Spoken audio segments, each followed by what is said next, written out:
السلام علیکم بچوں، سماجی سائنس کرناٹک سماج کے حامی تحریکیں پرو پیپل موومنٹس آف کرناٹکا 7ویں جماعت۔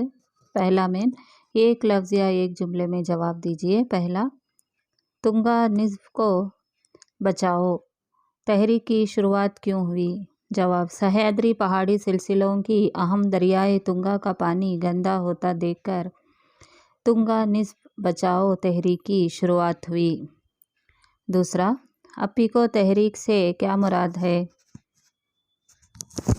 جواب، سہیادری پہاڑی سلسلوں کے جنگلات مسلسل ختم ہوتے گئے۔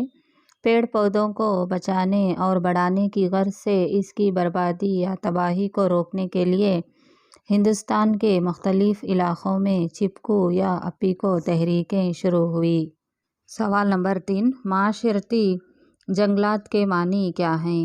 جواب، محکمہ جنگلات نے نیل گیری اکیشیا جیسے درآمدی پودوں کو بونا شروع کیا۔ اس منصوبے کو معاشرتی جنگلات کہا جاتا ہے۔ چوتھا سوال، کرناٹک کی پہلی خاتون بی اے آنرس گریجویٹ کون ہیں؟ جواب، کرناٹک کے شری رنگامما اور رکمنی امّا نامی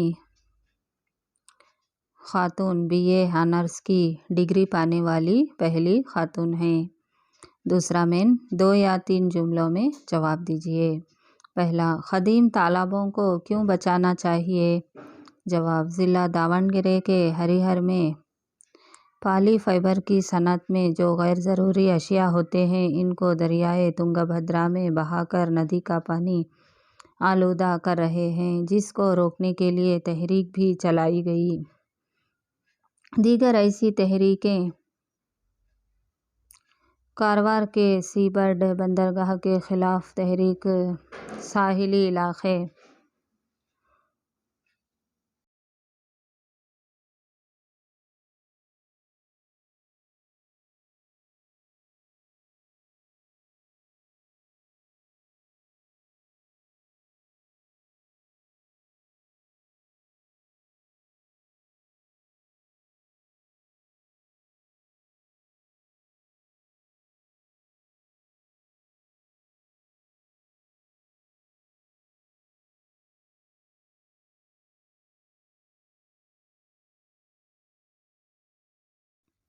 کے کوجنریک ناگارجن بجلی منصوبے کے خلاف تحریک، تالابوں کو بچاؤ تحریک، بھدرا بالائی منصوبے کے خلاف تحریک، کبن پارک کارگل سیڈس تنظیم کے خلاف تحریک، صنعتی شہروں کے خلاف تحریک وغیرہ ہیں۔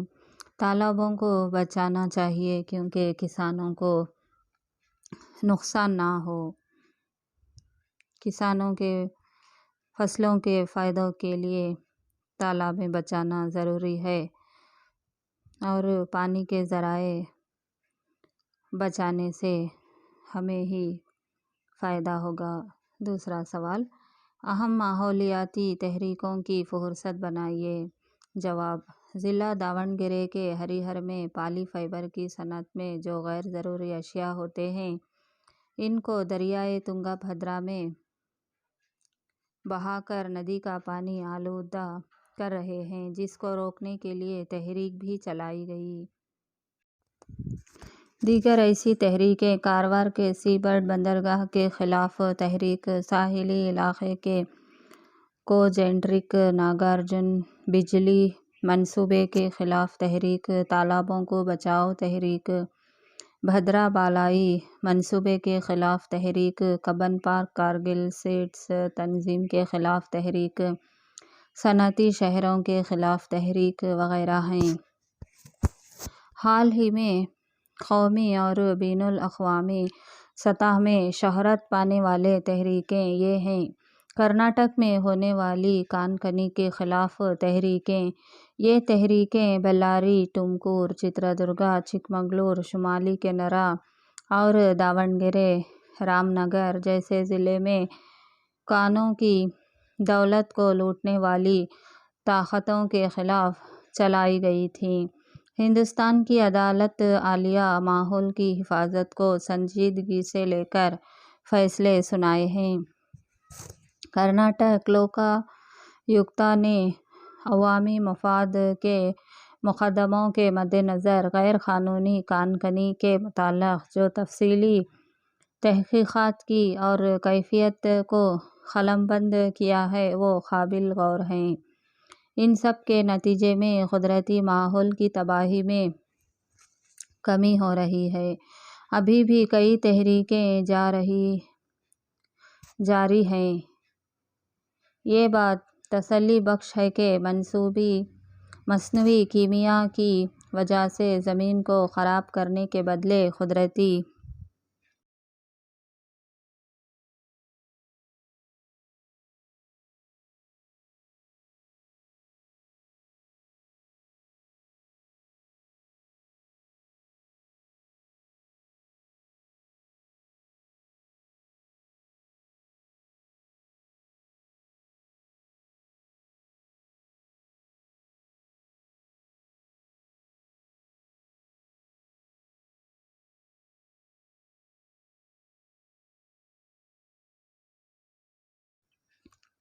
نامیاتی کاشتکاری کے طریقے کو اپنانے پر زور دینے والی تحریک نے ایک انقلاب کا روپ اپنایا ہے۔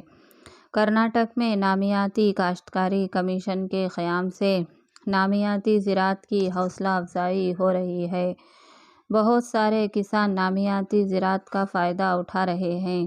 اس سمت میں ریاست کرناٹک ہندوستان میں آگے ہے، لیکن فاصلہ ابھی بہت باقی ہے۔ ہماری زمین کے حصے جیسے مٹی، پتھر، پانی، ہوا، روشنی پر منحصر مویشی، پرندے، پیڑ پودے اور انسان اور بقیہ سارے جاندار زندہ رہنا ہے۔ ماحول میں قدرتی طور پر توازن ہے، لیکن انسان جیسے جیسے تہذیب یافتہ ہو رہا ہے ویسے ویسے ماحول کو اپنی بے جا خواہشوں کی خاطر قربان کرتا جا رہا ہے۔ ماحول کو خدا کا کرشمہ نہ سمجھ کر صرف اپنی ضرورت کے لیے فراہم خام مال سمجھ بیٹھا ہے۔ صنعتی انقلاب، تجارتی انقلاب نمایاں ہونے کی وجہ سے ماحول بہت ہی بگڑ گیا ہے۔ بڑے بڑے صنعت کاروں نے ماحول کی دولت پر اپنی گرفت حاصل کرنے کی مسلسل کوشش میں لگے ہوئے ہیں۔ اس وجہ سے کئی نئے مسائل پیدا ہو رہے ہیں۔ معاشرے میں سخت صحتی مسائل کا سامنا کر رہے ہیں۔ مختصراً یہ کہا جاتا ہے کہ قدرتی دولت کی تباہی سے بے شمار شہری گہری مشکل کا سامنا کر رہے ہیں۔ لوگوں میں بیداری لانے کی غرض سے 20ویں صدی کے آخر میں کئی ماحولیاتی تحریکیں شروع ہوئیں۔ 1970 کی دہائی میں ماحولی تحریک بین الاقوامی سطح پر شروع ہو کر کرناٹک تک پہنچی۔ زمین میں پائے جانے والے جاندار اور غیر جاندار عناصر ہی ماحول ہے۔ گاندھی جی نے یوں کہا ہے، زمین سب کی ضروریات کو پورا کرتی ہے لیکن ان کی ہرس کو نہیں۔ مغربی گھاٹ کے علاقوں میں کان کنی شروع ہونے کی وجہ سے ماحول کی حفاظتی تحریک کی ضرورت پیش آئی۔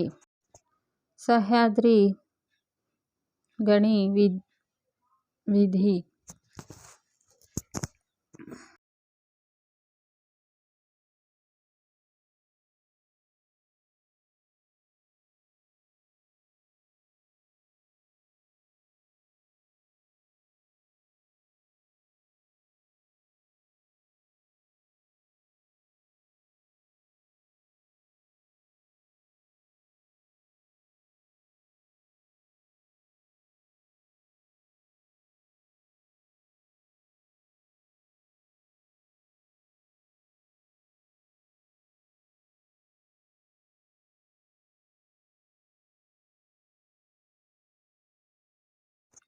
ویدکے سے اس کی شروعات ہوئی۔ کدرے مکھ اور دوسرے علاقوں میں کان کنی کی مخالفت ہوئی۔ مرکزی حکومت نے ہی لوہے کی کان کنی کمپنی شروع کی تو اس کا کانکنی سے دریائے بھدرا کا منبع گندا ہو گیا۔ اس تحریک کی وجہ سے حکومت پر گہرا دباؤ پڑا اور حکومت نے ماحول کی حفاظت قدم اٹھائے۔ سہیادری پہاڑی سلسلوں کی اہم دریائے تنگا کا پانی گندا ہوتا دیکھ کر تنگا نسب بچاؤ تحریک کی شروعات ہوئی۔ سہیادری پہاڑی سلسلوں کے جنگلات مسلسل ختم ہوتے گئے۔ پیڑ پودوں کو بچانے اور بڑھانے کی غرض سے اس کی بربادی یا تباہی کو روکنے کے لیے ہندوستان کے مختلف علاقوں میں چپکو یا اپیکو تحریکیں شروع ہوئیں۔ یہاں پر چپکو تحریک میں اپنی زندگی صرف کرنے والے سندر لال بہوگنا کا کردار بھلایا نہیں جا سکتا۔ محکمہ جنگلات نے نیل گری اکیشیا جیسے درآمدی پودوں کو بونا شروع کیا۔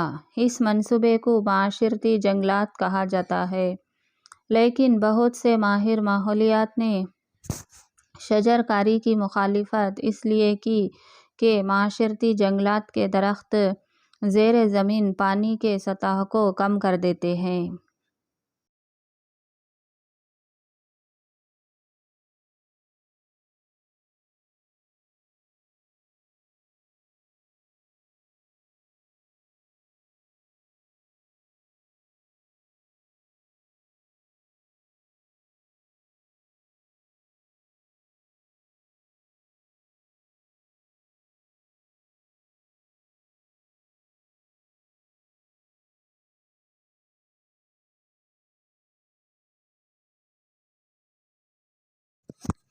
تیسرا، دلت تحریکیں کیوں شروع ہوئی؟ جواب: مشہور ماہر نفسیات آر ڈی لیانگ ایک سنہری بات بتاتے ہیں کہ ہم دوسروں کے تجربہ نہیں ہوتا۔ دلتوں اور عورتوں کے تعلق سے یہ کہاوت سچ ثابت ہوتی ہے۔ دلتوں کا ذاتی نظام میں بھی کوئی مقام نہیں تھا۔ وہ نچلے طبقے والوں سے بھی کم تر مانے جاتے تھے۔ سماجی طور پر نچلے طبقات کی اچھوتوں کی ذات میں پیدا ہونے کی واحد وجہ سے یہ معاشرہ سماج سے دور رکھا گیا تھا۔ اس کے خلاف چلائی گئی کئی تحریکوں کو تاریخ میں دیکھا جا سکتا ہے، لیکن صنعتی دور میں دلتوں سے متعلق موضوع پر قومی سطح پر بحث و مباحثہ ہوئے۔ گاندھی جی اور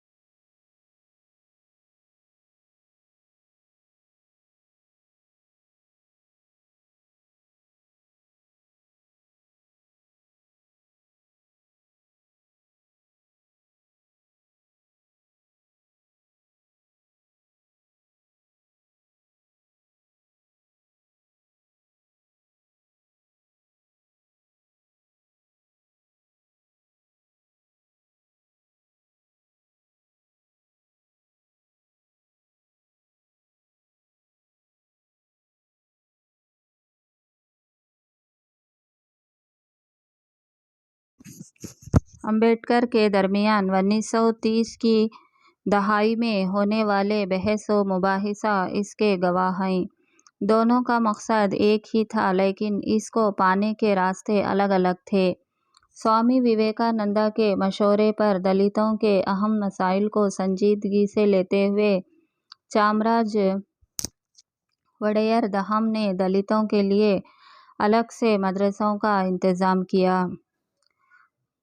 چوتھا سوال، دلت تحریک کے اہم وظیفے کون سے ہیں؟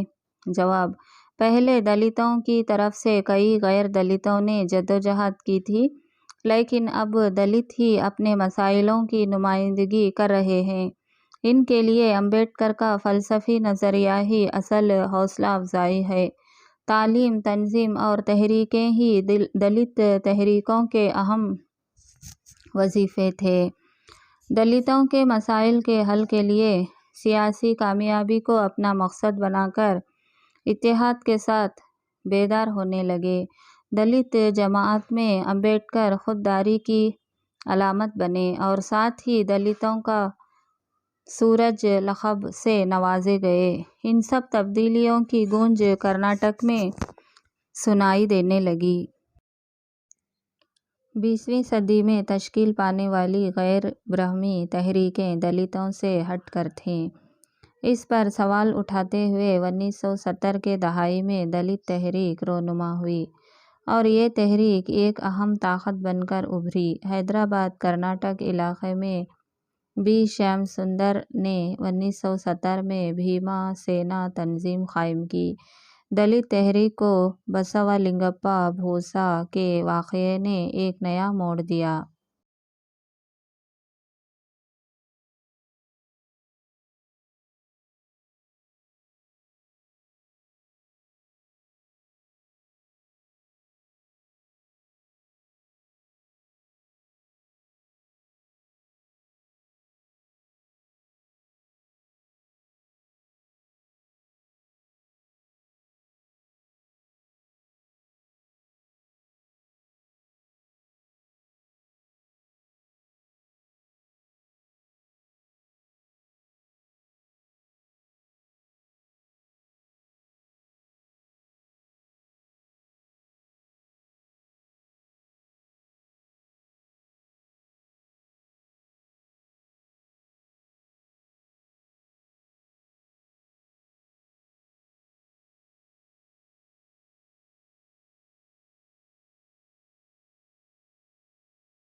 سماجی سائنس سبق نمبر 19 کرناٹک معاشی اور سماجی تبدیلی۔ یہ F3 نہیں ہے۔ Karnataka economic and social transformation, 7ویں جماعت کی سماجی سائنس نوٹس۔ خالی جگہ مناسب الفاظ سے پر کریں۔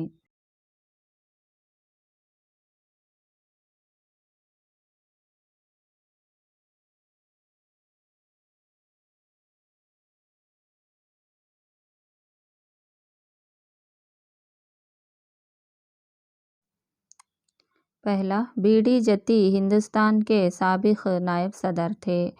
دوسرا، 1974 سن میں کرناٹک ریاست کے وزیر اعلیٰ ڈی دیوراج ارس تھے۔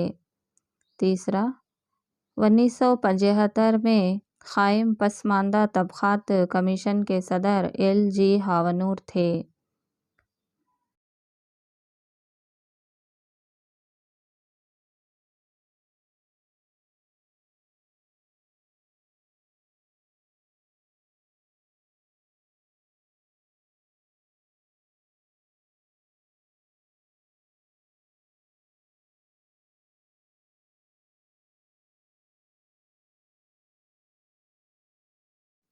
دو یا تین جملوں میں جواب دیجیے۔ پہلا، اراضی اصلاحات کے معنی کیا ہیں؟ جواب: لینڈ ریفارمز یعنی اصلاحات اراضی، زمین کی کاشت میں موجودہ مسائل پر قابو پانے کے لیے اٹھائے گئے اقدامات کو لینڈ ریفارمز، اصلاحات اراضی کہا جاتا ہے۔ زمین انسان کی زندگی کا ایک اٹوٹ حصہ ہے۔ انسان اپنی زندگی سنوارنے کے لیے زمین پر منحصر ہے، لیکن زمین تمام طبقات کے لیے یکساں تقسیم نہیں ہوئی ہے۔ زمین پر ملکیت کو لے کر موجود عدم مساوات کو دور کرنے کے لیے لینڈ ریفارمز کو لاگو کیا گیا۔ یہ صرف زمین مالکان کے حق میں ہی قوانین تھے، زمین پر کاشت کرنے والوں کے حق میں کوئی قوانین نہیں تھے، جس کی وجہ دولت کا انجماد اور تقسیم میں عدم مساوات پائے جاتے تھے۔ 1970 سن کے دہے میں لینڈ ریفارمز کے ذریعے یکساں سماج کی تعمیر کا بیڑا اٹھایا گیا۔ مزدور، کسان اور دولت نواز تحریکوں کی وجہ سے زمین کی تقسیم کا معاملہ اٹھا۔ بے زمین نچلی ذاتوں کے لیے زمین فراہم کرنے کے حق میں جدوجہد شروع ہوئی۔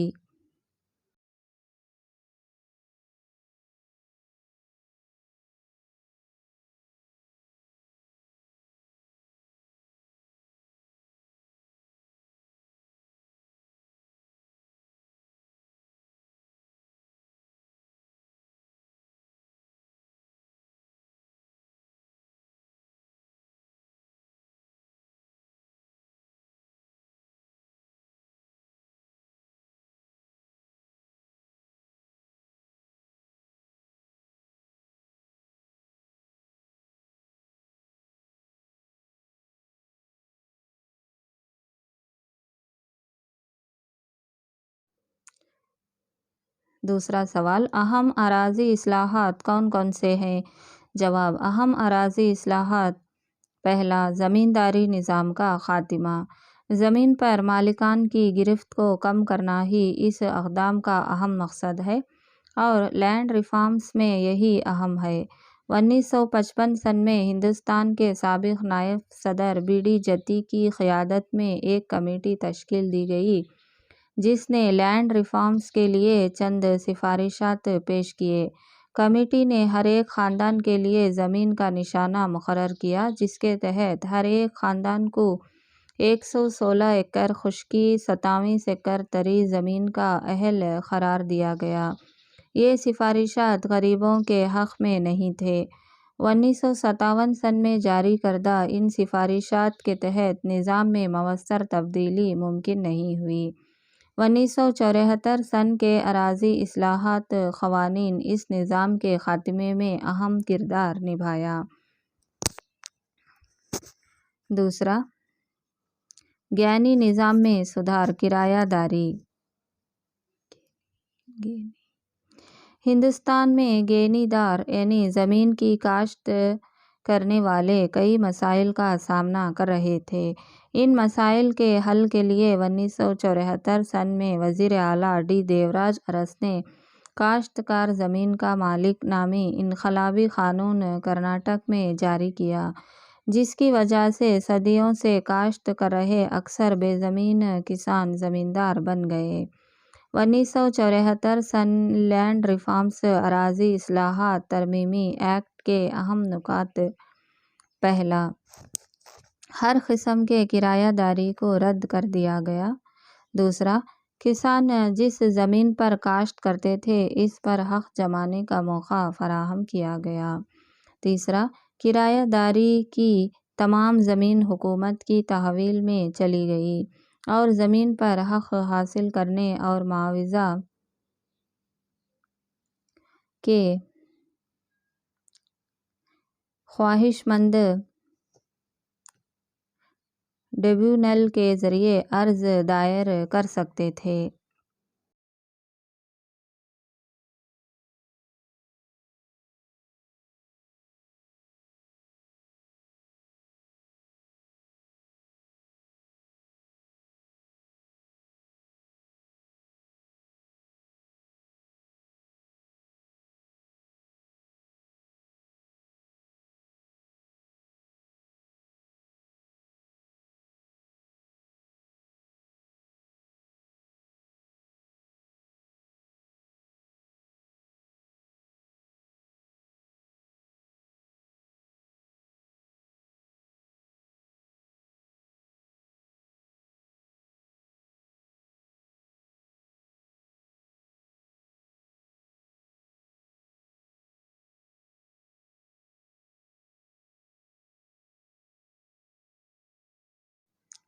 چوتھا، ٹریبیونل کا فیصلہ حتمی تھا۔ اس فیصلے کے خلاف عدالت عالیہ میں ہی عرض دائر کی جا سکتی تھی۔ زیادہ سے زیادہ زمین ملکیت کی حد، ملکیت اراضی کی حد بندی۔ 1957 کے بعد ہوئی اہم کوششیں 1970 کی دہائیوں میں روبہ عمل ہوئیں۔ ایک خاندان کے لیے زیادہ سے زیادہ زمین کی حد اس وقت کی حکومت نے طے کی۔ چوتھا مین، اقتصادی کاشتکاری، معاشی اراضی کی تخلیق۔ جس کاشت سے کاشتکاری کی اخراجات کے علاوہ اپنے خاندان کو سکون کے ساتھ زندگی بسر کرنے کا موقع فراہم کرنے کی کاشتکاری کو اقتصادی قرار دیا گیا، اس کی وجہ سے کئی کاشتکاروں کی زندگی میں سدھار آیا۔